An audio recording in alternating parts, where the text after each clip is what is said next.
Hey, everybody. Oh my gosh. I have been so looking forward to this moment when I get to have the great, the wonderful, the awesome Pam Gregory as my guest. I mean, look, anytime I get to talk with Pam is a treat. And no matter who's interviewing who, but for me, it's just a pleasure to, be with her and be with you, my friend. I feel like we're friends, Of even course though we are. we haven't known each other very long. I feel like we're bound at the hip because we have such a shared purpose. So welcome, Pam.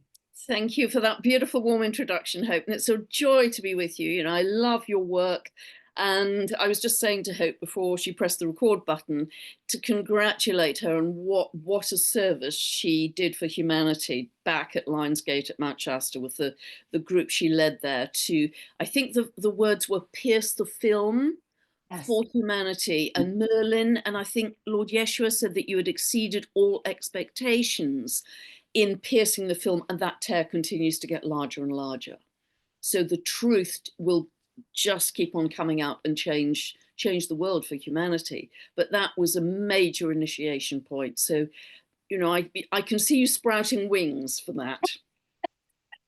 Well, first of all, thank you for mentioning that. I have said before, and I will say again, that understanding where we were astrologically and how that aligned through you, understanding that through you, was really the thing I was hanging on to. Because look, I get told so many months in advance where I'm supposed to go and when I'm supposed to be there, but I don't have a clue what the astrology is, what it is I'm supposed to do. Blah, blah, blah. And when I had your steady voice sort of saying, no, this is important. This moment that you've dowsed to be on the mountain at that precise moment, this is the lineup. And that just gave me so much more courage and conviction.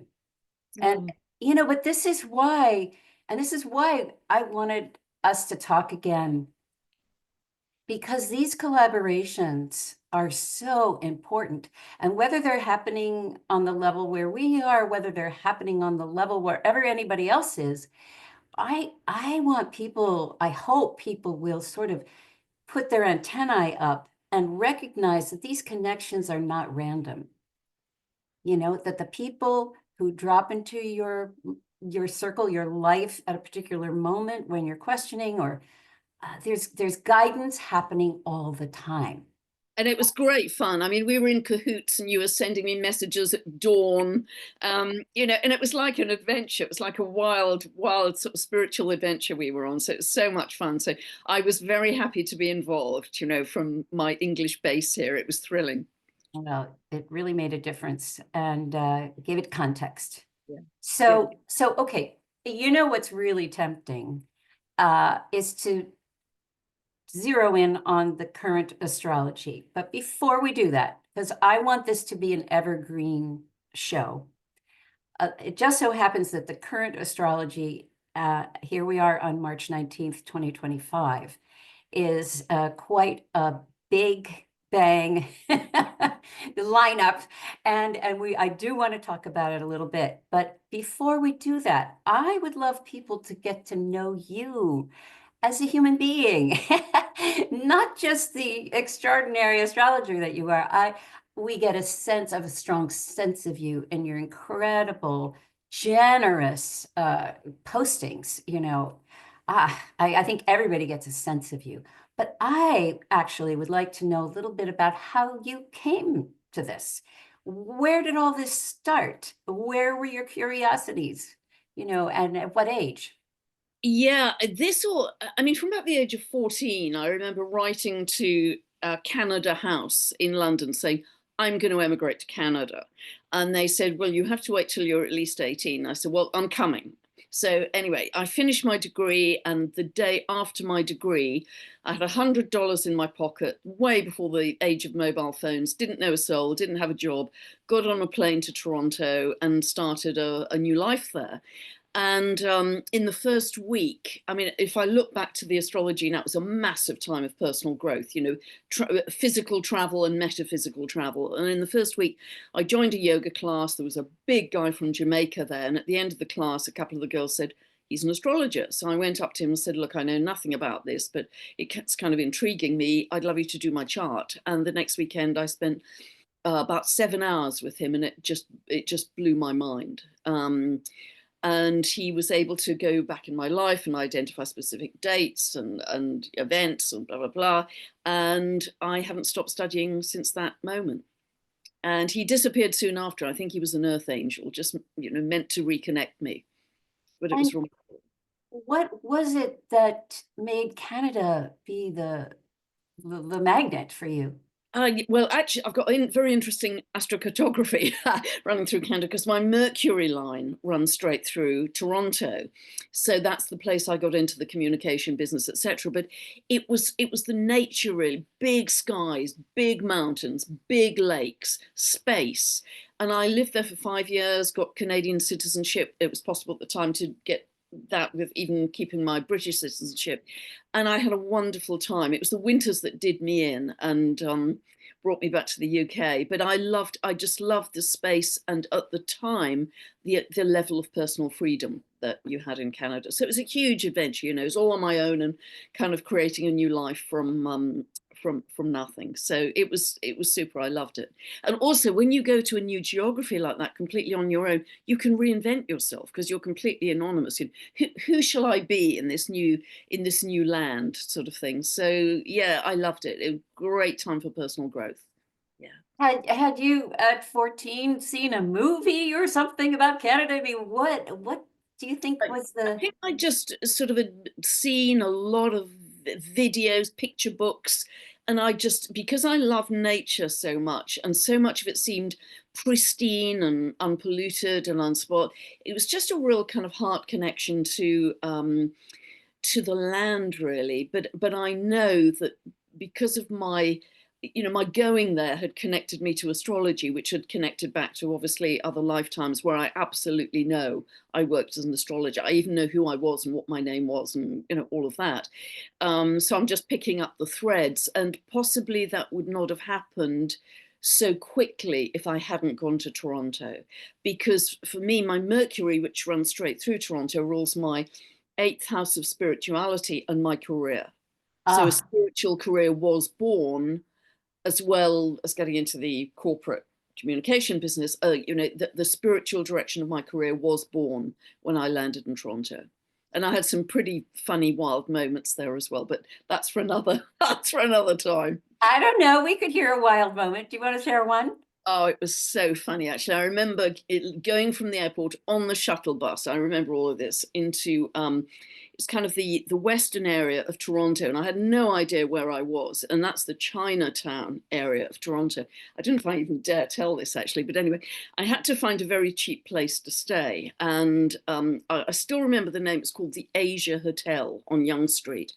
And it was very cheap, but there were odd people that seemed to be, you know, coming and going quite a lot. I don't know if I dare to tell this, coming and going quite a lot. Anyway, I lived there for 6 weeks until I got a job and an apartment, and life moved on.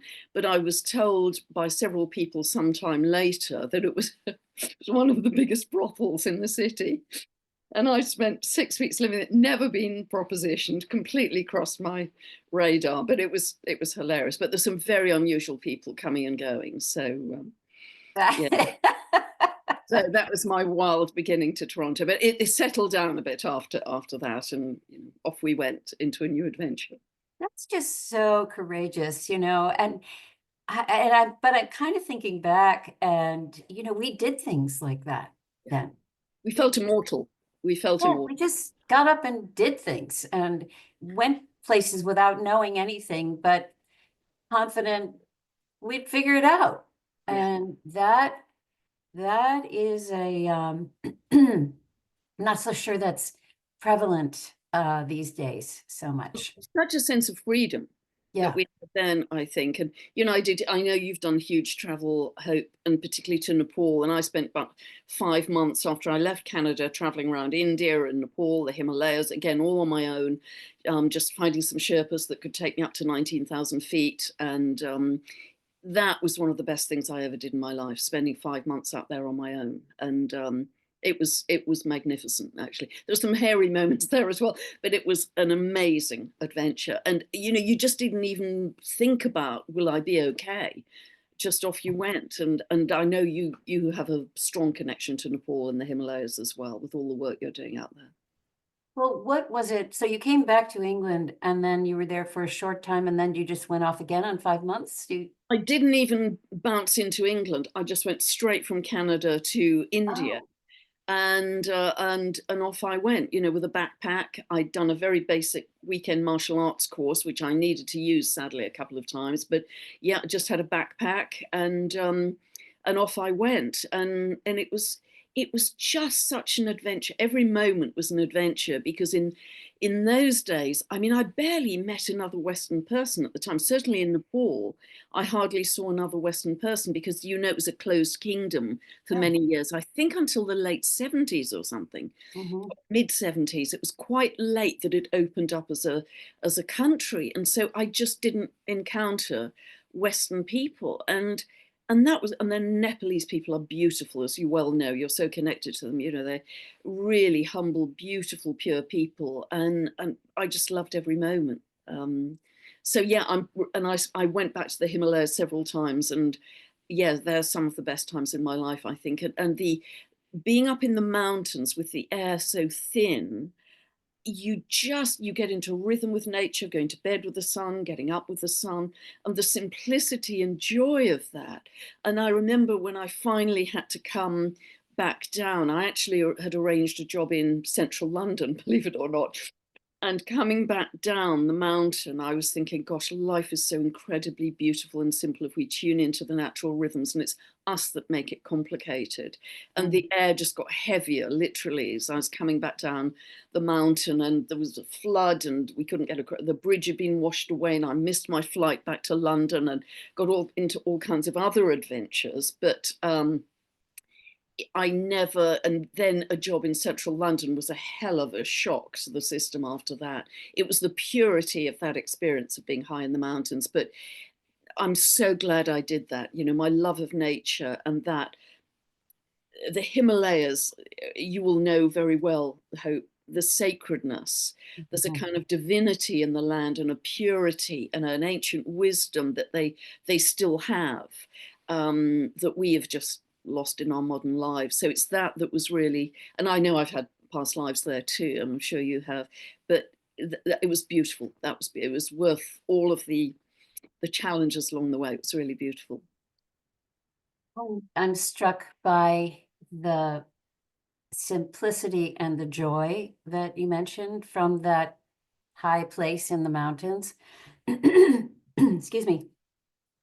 Because just in your latest broadcast, you talked a lot about that. You talked about finding the joy in the chaos. You talked about just being, finding the simplicity of being. And, you know, I've had my own version of that. And if I didn't have that touch point, Yeah. uh, I wouldn't I wouldn't have something to refer back to. Oh yeah, that's what it's like.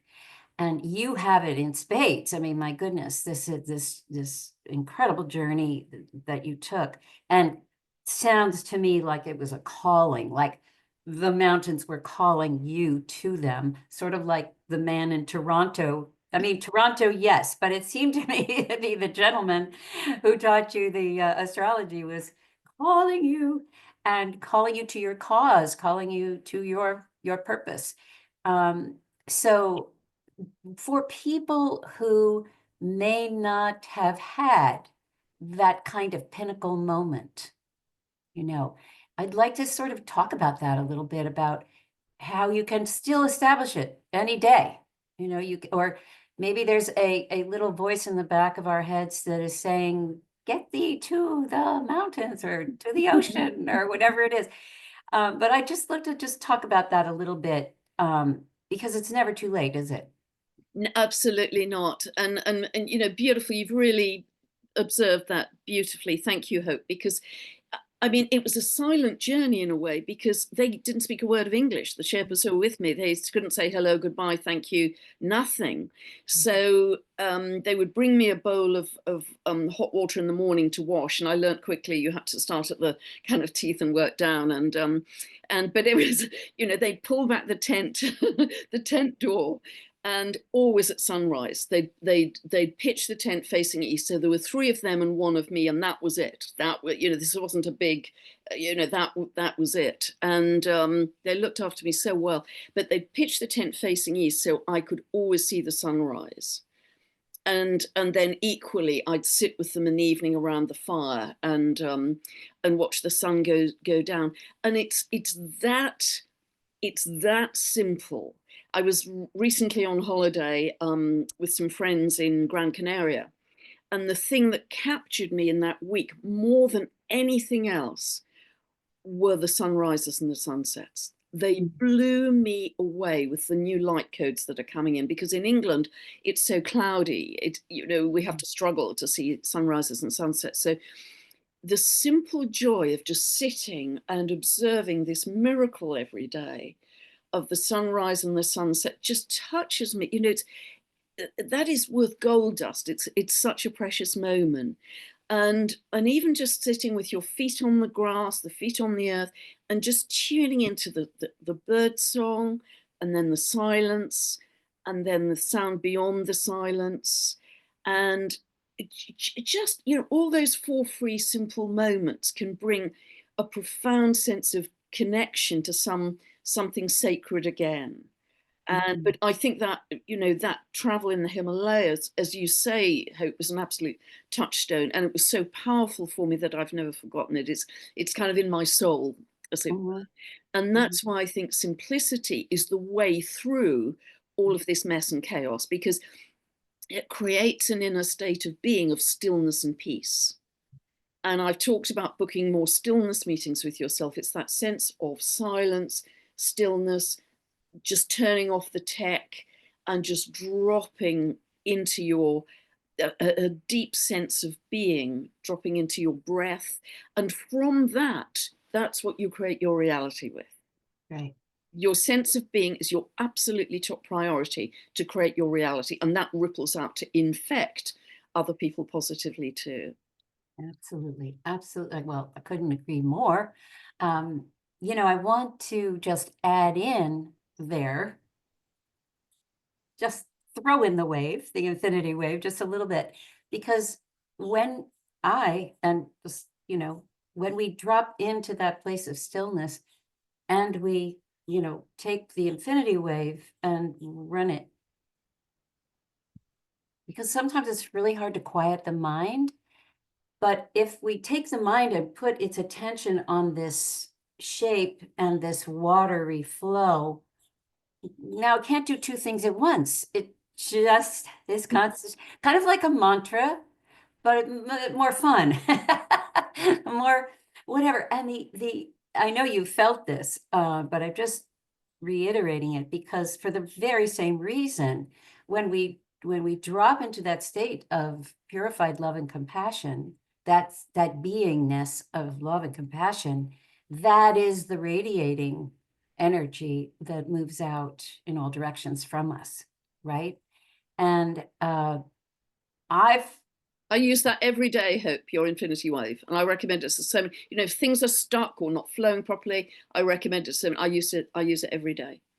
Bless it's thank you. It's a really useful tool. I mean, it's unbelievable. But I find it very, very good for this dropping in, for this stillness. And I'm not trying to insert myself into your interview, but it is a tool to consider uh, in this beingness, in this quest for beingness. It's not even a quest. It's an allowing of beingness. And I just love that you are really consistent in delivering that reminder to everybody. I hear it and I go, oh, did I do that today? So, you. you know, it helps me too.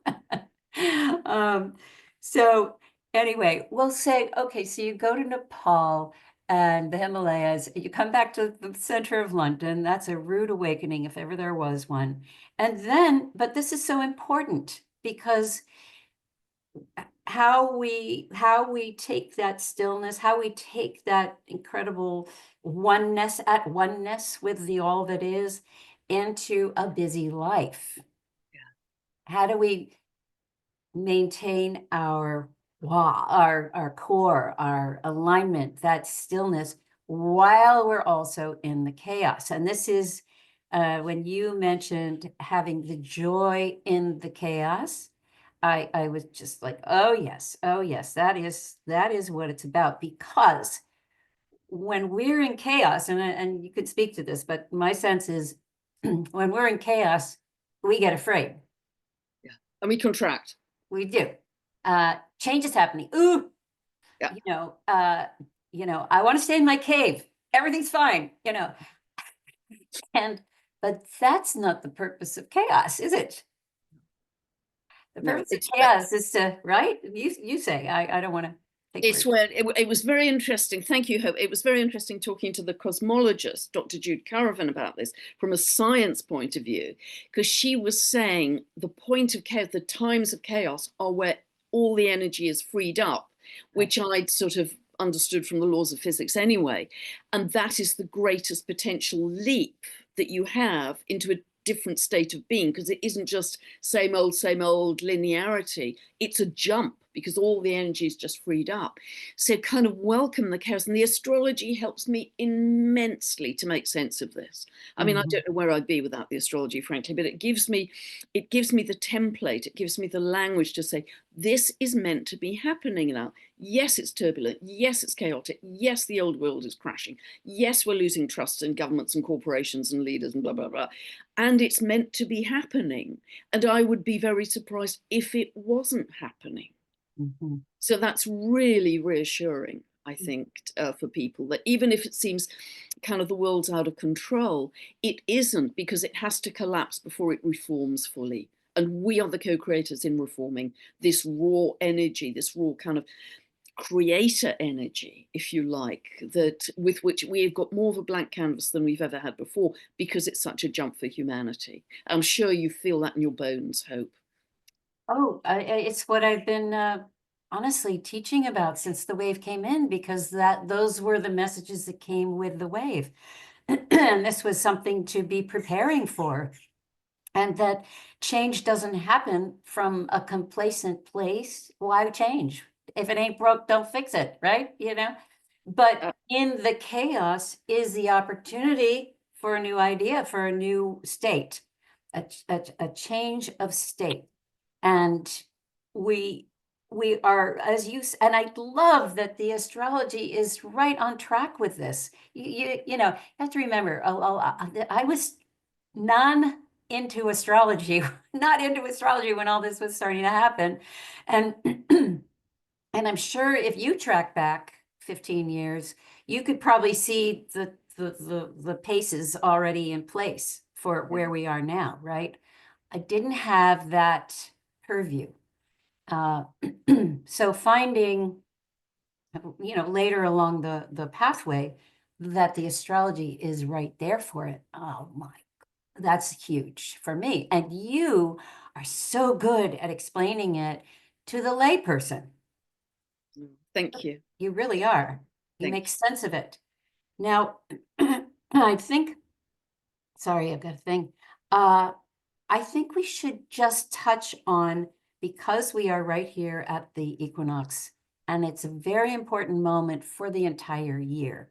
So let's just touch on the most important points about it. In particular, I would love to talk about the Sun, Pluto, Neptune, Sedna thing. And I also want to touch on what, you don't use this word, but it's underpinning a lot of your suggestions that are very kindly put forth, but it's a kind of spiritual discipline. Yes. Okay. And so So let's just talk about those two things now, because they're tied together, right? Yeah, yeah, thank you, Hope. And it's the spiritual discipline can be things we've just talked about. The spiritual discipline can be watching the sunrise, watching the sunset, feet on the grass.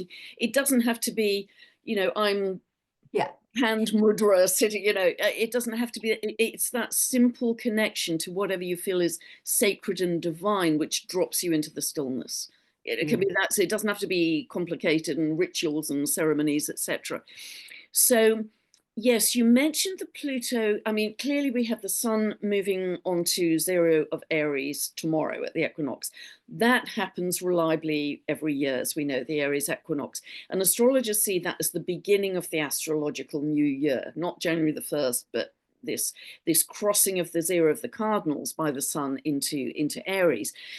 And so, but it's like a kind of undertone or a big gong striking that sets up what's going to be coming for the rest of the year, and then many other layers of paint go on top.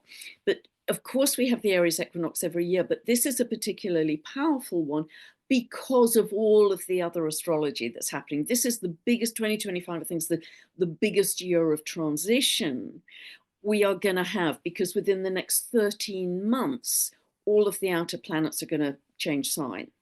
That is remarkable. That hasn't happened for at least 300 years. But if I also add in the dwarf planets that are just changing sign, I can't find a time in history where, there was so much energetic change. And it's moving from heavy, slow earth and water signs generally into air and fire. Life is not going to slow down anytime soon. It's going to be very fast. So that's why the Aries equinox this year is so important. And on top of that, we have at the end of March, 30th of March, we have Neptune moving into 0 of Aries, which it hasn't done since April 1861. It's got a 165-year orbit. And then that's closely followed by Saturn on the 25th of May. And so by July, they will be holding hands exact to the degree at 0 of Aries, and they will be by 20th of February next year, exact to the minute, 20th of February, exact to the minute. Now, that is a conjunction that happens reliably every 36 years, but it doesn't happen at 0 of Aries, the very first degree of the zodiac, which is pure potential, if you like, pure potential for us to create from. I call it the creator degree. And so you have to go back thousands of years, many thousands of years since that happened at 0 of Aries. So we have some incredibly, I could make a whole list here, incredibly rare things happening in the astrology. And it's the rarity that gives the potency. Yeah. So the move of Neptune over that 0 degrees, so the Aries equinox is activating that 0 of Aries, which it does every year, but it's going to be followed up quickly by Neptune at that point, and then 25th of May by Saturn. And they're going to be back and forwards across that point until they stabilize in February 2026. And Saturn will stay there for 2.5 years, and then Neptune for it stays there till about 2039. It stays there a long time. But it's this initiation point. So if anyone has planets between, or angles between sort of 0 and 2 degrees of the cardinal signs, particularly Aries, you may be called into spiritual leadership at this time. And it's very much about spirituality coming to the fore, because 0 of Aries is the public stage, coming onto the public stage in a bigger way. So spirituality will be bigger, and everything, chanting, sacred music, all of the things, meditation, all of the things associated with that. And it's being your own spiritual hero. Yes. I think we're going to be done with external authority. I hope to heavens we are. It's becoming your own spiritual hero and authority is a big part of this. Once Saturn joins Neptune in May, it's very much about spiritual discipline for sure, but putting into practice in a concrete way your ideals, your spiritual ideals into the world in terms of daily practice, making real the dream. Making real the dream. So this whole period, because it's such a massive new episode for humanity, is about, do you dare to dream a new dream? Who are you already becoming? Who are you already becoming? So notice your dreams, keep a dream journal. Neptune's about dreams. Notice your meditations, notice just conversations, messages, nudges that come in. Who are you meant to be becoming if you haven't sussed it already? Because it's a very different episode where you have much higher psychic sensitivity than you've ever had before, greater telepathic abilities, healing abilities, tuning into animals, trees, plants, birds, this sense of ancient Lemurian oneness that you probably haven't felt in this lifetime or for many, many lifetimes. It's this sense of we are all one consciousness. So that's the kind of that part of it. And then moving on to the sort of Pluto Sedna, and I include Haumea in that.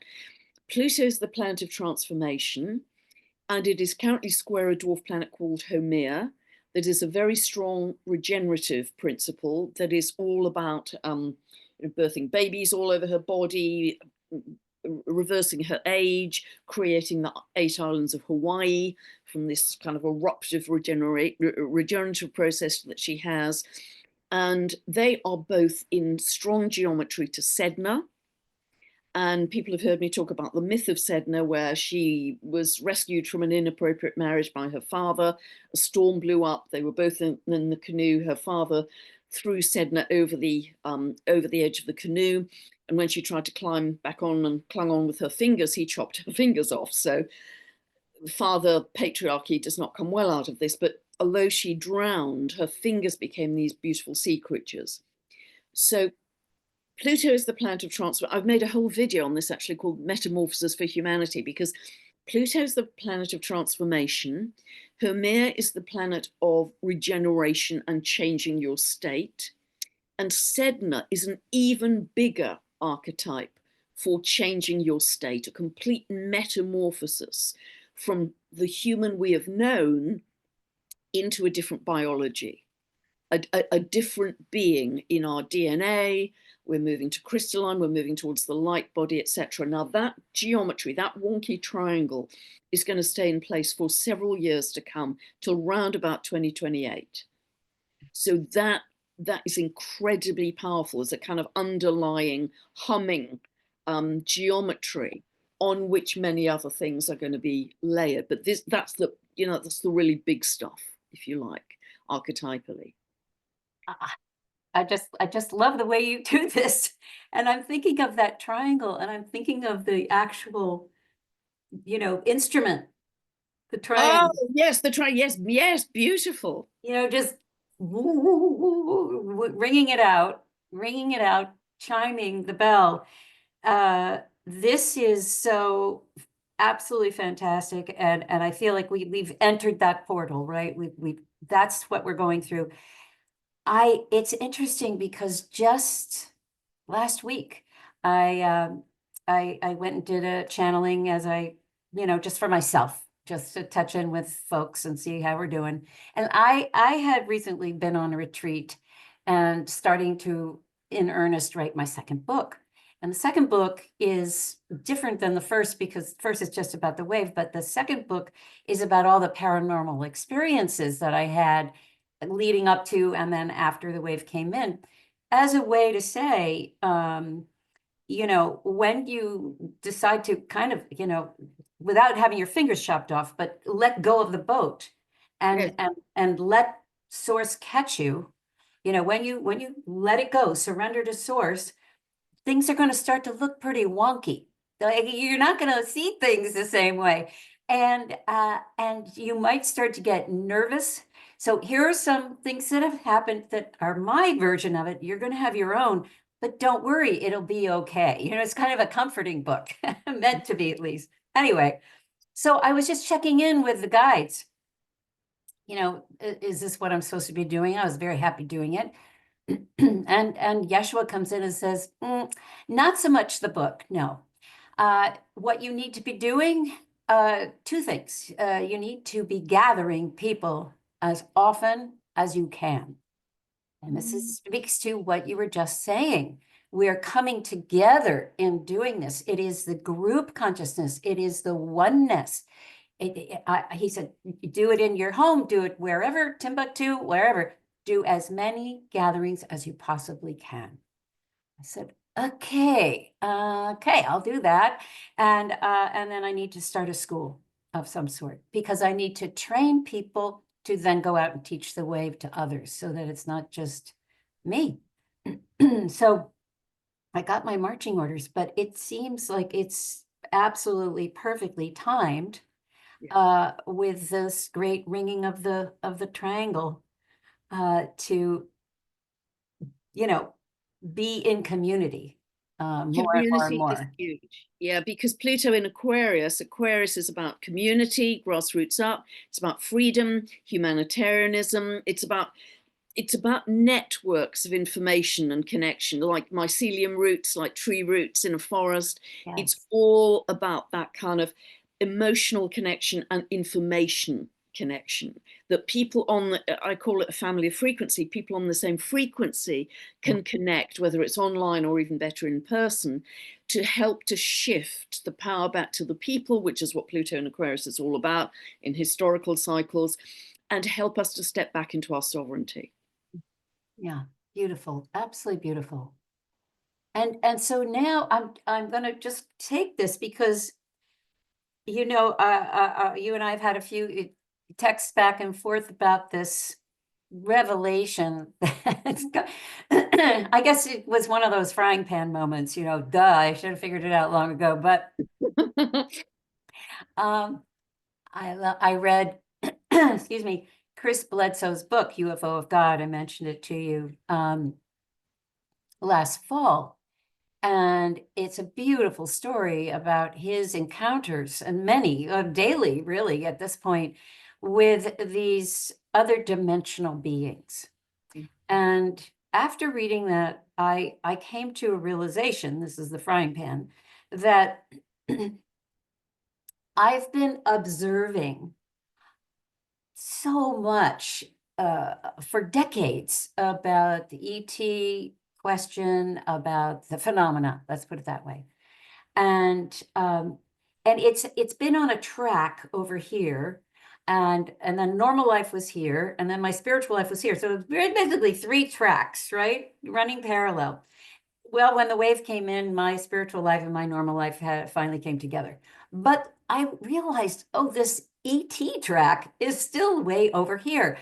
And how do I make sense of it? I think a lot of people feel that way. How do we, well, it's curious, it's interesting. It's what we have been programmed so much to be afraid of it, to doubt it, to discard it, to whatever, as we know. So when I read Chris's book, I realized that this was sitting over here on a separate track. And it dawned on me that all that we've been talking about this incredible opportunity that we have in this chaos to emerge as something different, as the new human, that it's possible that they are going to be the ones to help us over a hump or two. Oh, I have no doubt. Talk about that from your perspective. Yeah, I have absolutely no doubt, Hope. I am 100% with you. I think they are,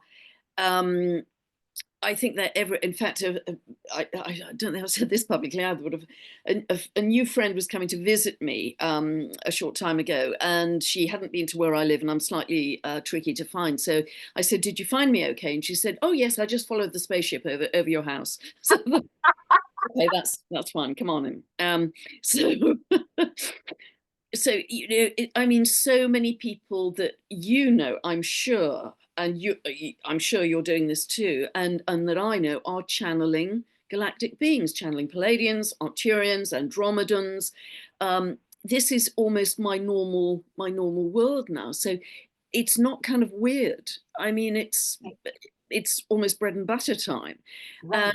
and I've been having some conversations with a wonderful English chap called Dr. David Clements that you might have heard, and he was originally theoretical physics and physicist and very mainstream, and then his life changed when the Palladians and the Arcturians and now other beings are starting to direct him to build regenerative therapy, regenerative devices to help humanity. So they, I mean, he is just one example. I'm sure there are thousands of people out there who are saying, how can I get this galactic guidance for humanity? And we are also galactic beings, let's not forget, to help them through this ascension. Because as I understand it, and hope you may have a clearer idea on this, but I understand that the Earth has a particularly pivotal point in this whole upgrade, because it isn't just the evolution for the Earth, it's the evolution of the entire universe, because everything is fractal. Yes. It's like Yes. dominoes. It's click, click, you know, if we get it right, then click, click, click, it echoes right through the whole universe. So that's why there is such a high level of galactic interest in what we're doing, that we won't mess it up. So I don't know if you've got any input on that. I'm sure you have. Well, it's interesting. Once a month, I do a channeling for a small group of people, and it was last Monday night. So 2 nights ago. And we had quite a lot of people asking questions of a variety of the beings who came in. And of course, very concerned about our times and, what should we expect? And of course, so they got some disparate, they got some pretty clear answers that, we are on this precipice and this is definitely happening. And Merlin talked about how this is the Earth's time, he talks, and anyway, that the Earth itself, the physical Earth, is like our body, and then the soul of the Earth is Gaia. So she inhabits the Earth, right? And she makes everything happen. Well, the very last visitor was Gaia. And I have channeled Gaia only a few times in the past. But this time she came through, and I'll send you the recording. I kind of don't dare look at it because I could feel my face like achieving 20,000 lines like a prune, My eyes are closed, thank God. But, I could feel everything just tightening up like this. And her voice was very low and warm and loving, so loving. And she said, "Don't worry about me. I'm on this. We're going to do this together." I'm not sure how. Nobody really knows how this birth process is going to happen, including me, said Gaia. But it's going to be fine. And you all, the people who were gathered, but all who are listening to this, are a part of this birthing process. And you're all helping to make it what it is. And so she couldn't have been more reassuring, and kind of how, there's so much focus on us, to the things that are wrong on the planet. And she really was asking us not to do that. That doesn't mean don't clean up your trash and don't be mindful. It just means don't get heavy in your heart. She's going to change it all if she needs to. She's done it before, right? And she'll do it again. But this time is different. This birth is something that has been long in conversation with the galaxy, with the sun, with the whole shebang. And it's a new level. Yeah, because I was curious about the other times when we've had extinction events. We obviously have signs of it all over the planet, of previous civilizations, something I'm fascinated with, and I know you are too. So I was wondering if this one would be different from that. Well, it is different from that. It is. And your astrology and how you have it all lined up points to that. This is kind of not just a once in a lifetime, but a once in a galactic eon. I don't know how else to describe it. Yeah, right?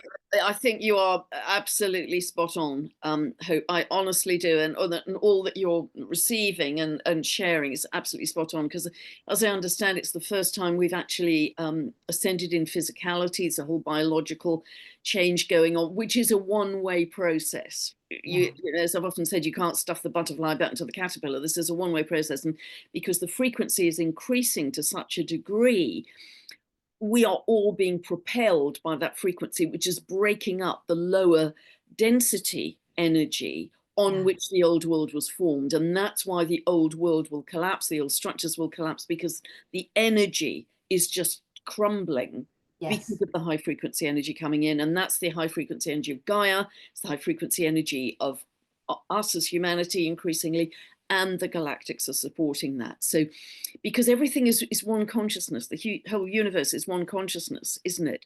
So this is going beyond division, separation, polarization. I mean, Ascension is way bigger than who's in charge in politics. It's just way, it's way bigger. It just doesn't matter, because it's a much bigger picture than that. And the astrology that we have coming up, and I'm planning in the next sort of week or so to do a kind of really big picture of what's happening in the next 3 years, particularly because we have some astrology that has literally never ever happened before, literally never ever happened. And if the astrology has never ever happened before, then that means the process that we're evolving through has never ever happened before. It's Oh, taking a different, it's taking a different form. So that's where my head is at, down a rabbit hole at the moment. I'm glad your head is down that rabbit hole, because that is a really incredible rabbit hole, really intriguing. I'm covered with chills. I'm covered with chills. That's a good sign. I know the words of truth have been spoken, and this is uh, oh my gosh, it's so. Let's just touch back with, you mentioned, people are wondering how they can get some kind of galactic guidance from our galactic family. And this is what I'm on about. I really feel, and maybe the astrology is pointing to it in the sense of the spiritual hero thing, because it dawned on me that I had a responsibility as a member of the human family and the galactic family to start that connection myself. To, even if I don't hear anything back, and I do sometimes, I want to start communicating my desire to, be in contact, to be in love, to be taught, to be widen my aperture even more. Let's wave, literally wave to our neighbors and say we're friendly. Because there's Beautiful. a lot of information that isn't so friendly. But I think if each one of us would go in the backyard at nighttime or at daytime, whenever, when you're watching the sunset, just say, hey, I'm here. I love you. I'm your good neighbor. That could be as simple as that. I think you're absolutely spot on, Hope. And if the galactic beings were malevolent, they've had the last 200,000 years to wipe us out. And we haven't done Exactly. it yet, so I wouldn't worry. You know, the vast majority are benevolent and here to support us, for our highest good. So yeah, I would absolutely do that. I know someone who actually talks about connecting with the stars in that way, and if you send them love, they will start to wink back and flash and even move a little. Now, whether that's an optical illusion, I don't know, but it's worth a try. And the other thing I would do is, as you're falling asleep at night, say, if it is for my highest good to make connection with my galactic family, please allow those messages to come through in my dreams. Yes, I think beautiful. that's, yeah, quite a good, if it is for my highest good of all, highest good of the earth, then let those connections come through in my dreams, and then just see how it rolls. And many people just meditate on specific planets to kind of tune into their consciousness. Mhm. I know my good friend Heather Ensworth in America, a wonderful astrologer. She teaches astrology, and she teaches people to do that in her classes, to meditate on each of the planets and see, before they learned anything from a textbook, what Mm. energy, what consciousness are they receiving from the planets. Beautiful, beautiful. I love her work. She's amazing. And your conversations with her are wonderful. Uh, She's her just energy too is just so lovely. yeah, very calm. Yeah. Very calm. Well, okay, I guess we ought to wrap it up. Much as I could love to talk to you for another 3 hours, just to be mindful of your time. Is there anything, Pam, that you would like to finish off with, any kind of message? Yeah, I think be kind, stay in love, lock onto love as your docking station. Absolutely know that this is a thrilling time for humanity to make this jump and see the excitement, you know, kind of fear and anxiety and excitement are kind of two sides of the same coin. It's kind of that, you know, heightened energy. So if you start to go into fear or contraction, just flip it into excitement and do not get distracted. There are a million things to distract us, and perhaps purposefully there are a million things to distract us. Have the spiritual discipline to say, I'm not going to go there. If that's going to lower my frequency, I'm not going to listen to it, look at it. I'm on a mission. I am on a mission to make the best possible job I can make of this biggest jump for humanity's evolution ever. And I'm going to be proud at the end of this process to stand tall and say, I could not have done more. I may be standing in the rubble, I may be very dusty, but I could not have done more to help do my bit to help humanity get over the line to this next. And I have no doubt that we all will. It's just, you know, how coherently we'll do it, but I have no doubt that's going to happen. Beautiful, absolutely beautiful. I love you. I think you're amazing. I'm so happy you're on the planet and that we get to interact like this. And Well, I love you too, Hope, and I'm thrilled that you are on the planet as well. You are doing amazing work. You really are. So I just want to credit you for that. thank you so much. All right. Well, this has been one of the best hours of my life. I hope it is also for you. And we will see you next time. Cheers. Lots of love, everyone. Lots of love.